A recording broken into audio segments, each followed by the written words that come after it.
Hazırım. Artık tek yapmam gereken şey kankamın gelmesini beklemem. Saattir gelmiyor ya. Neyse. Şunu çıkartayım bari. Gelecek mi? Gelsin artık. Ya gelecek mi? Gelmezse gelmez. Gelmedi. Ben de hemen kapıya giderim çıkarım. Tık tık tık tık tık tık. Allah'ım şimdi geleceği varmış. Çıkır. Ben geldim kanka. Tamam. Şimdi mi çıkıyoruz? Birazcık gel içeri.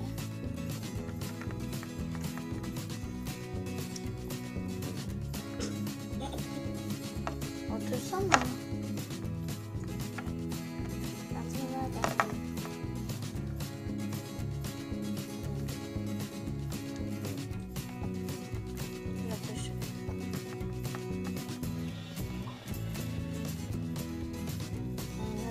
Uzun zamandır görüşmüyorduk. Bu hayvanat bahçesi bizim yani ne bileyim vakit geçirmemiz için iyi olacak.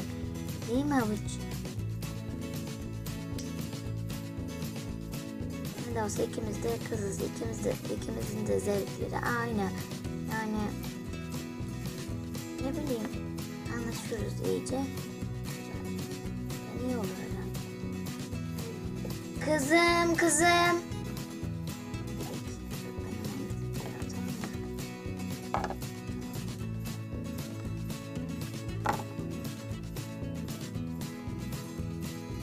Efendim anne ne oldu? Kızım gidecek misiniz? Evet gideceğiz anne. Anne gideceğiz.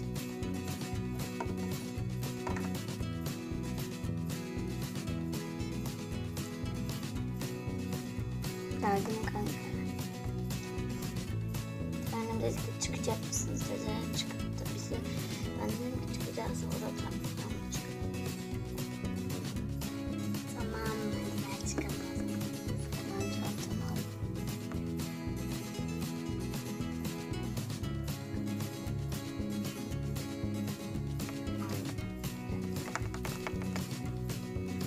Hayvanat bahçesinde. Kanka hadi gel. Oy ne kadar güzelmiş. Aynen. Ay şu zebraya bak. Ay çok güzel çizgili. Ay çok güzel bunlar.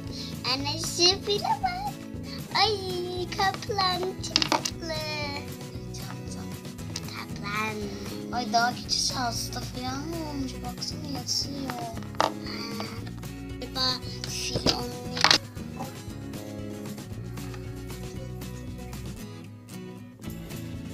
Ay bak kaplan. Evet ay daha keçisi çok hasta sanırım. Ay görebilir falan mı çağırsa? Onlar biliyordur herhalde. Ay kurt. Ay beni yiyebilir. Efendim gel buraya ay. Bak bütün sakinleri korkutuyorsun. Of. Gir kafesine.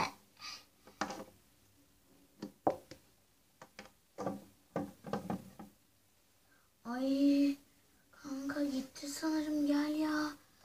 Ay o neydi böyle? Ay şu file bak ya. Ay çok tatlı.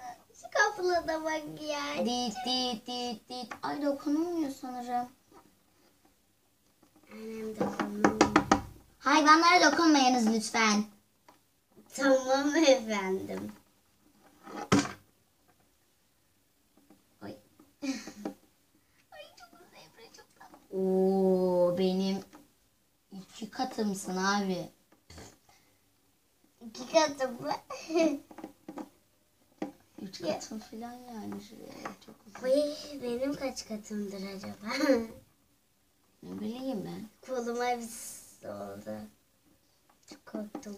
Neyse hadi gel eve dönelim. Gezi bu kadarmış. Aynen.